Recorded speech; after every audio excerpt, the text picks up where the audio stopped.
Hi, my name's Emily Yu. I'm a current member of the Intellectual Property Section's Executive Committee. And today for our IP QuickDate, I'm actually going to be discussing what a typical workflow of an incident response process looks like. For the typical workflow for incident response, it comes in several different stages, and those stages can even work in tandem, and they don't necessarily happen in sequential order. But the first stage is the initial assessment. This is actually a fairly critical stage in the workflow because that's where we have a subject matter expert or someone from cybersecurity or information security identify an issue or be aware of like an issue that may be occurring that could rise to the level of an incident or even a crisis event.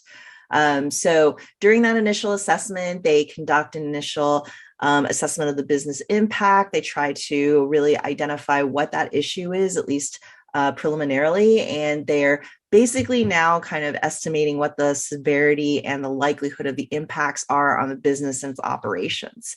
From there, we go on to the next stage, which is to notify a CSIRT team. CSIRT stands for Cybersecurity Incident Response Team, and it should also trigger the incident response process for a particular company.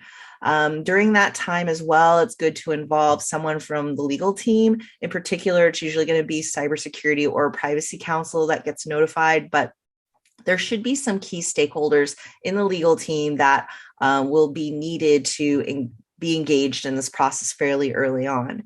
And then at that point, also, when the team for the CSIRT process is triggered, you'll want to identify an incident lead and a scribe or second in command, as well as the other necessary stakeholders to handle that incident.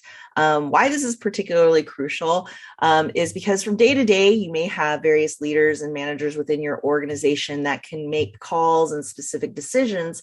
But during an incident, that can happen at any particular time. So it's actually really critical that you have someone or a group of folks that could be identified as an incident lead that may be on call when an incident could happen on the weekend or late in the evening, et cetera.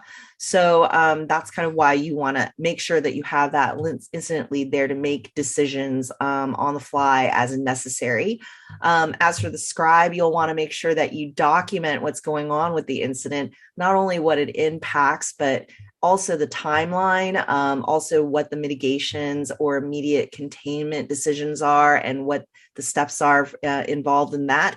And finally, to include in that document an executive summary so that as you're bringing more individuals on as stakeholders potentially, you can catch them up rather quickly so they can review that document. And also it could be used later as you need to supply a report over to your C-suite or even the board of directors. So it's always good to have someone there to kind of document that work. And in essence, if an incident is longer term, then that person ends up being second in command and can take turns and rotate shifts with the actual incident lead.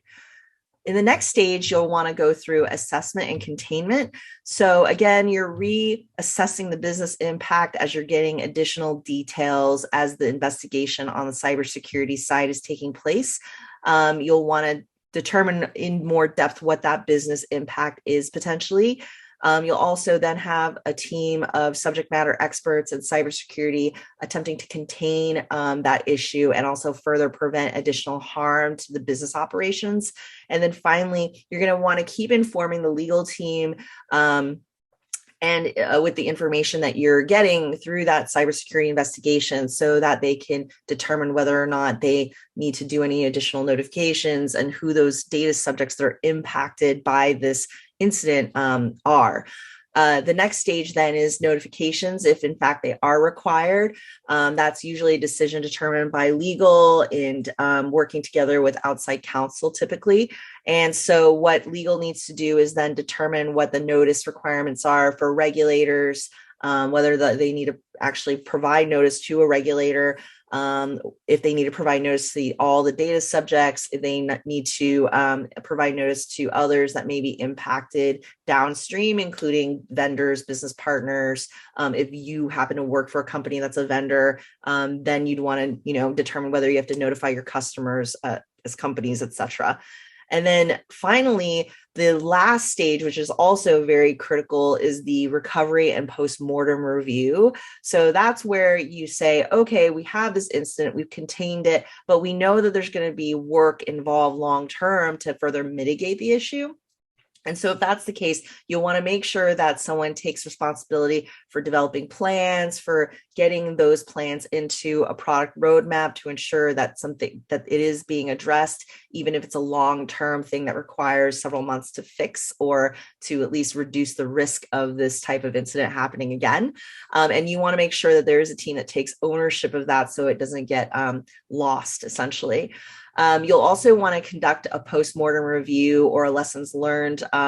Generally speaking, you'll meet again with all the stakeholders and discuss how the incident went, what could be improved upon, what could be tweaked, and thereby further not only improving your product, improving your service, but also improving the way in which you respond to incident response. So in general, responding and being able to improve the incident response program. You kind of have to think about incident responses maybe as an iterative function where each time you practice it through scenarios, each time you actually engage with an actual incident, you can work on that and actually improve the incident response overall and make the whole experience a lot more efficient and more timely as you work through these things. So that is the typical workflow for incident response in a nutshell. I hope you found it engaging as well as educational. Thanks so much. Bye.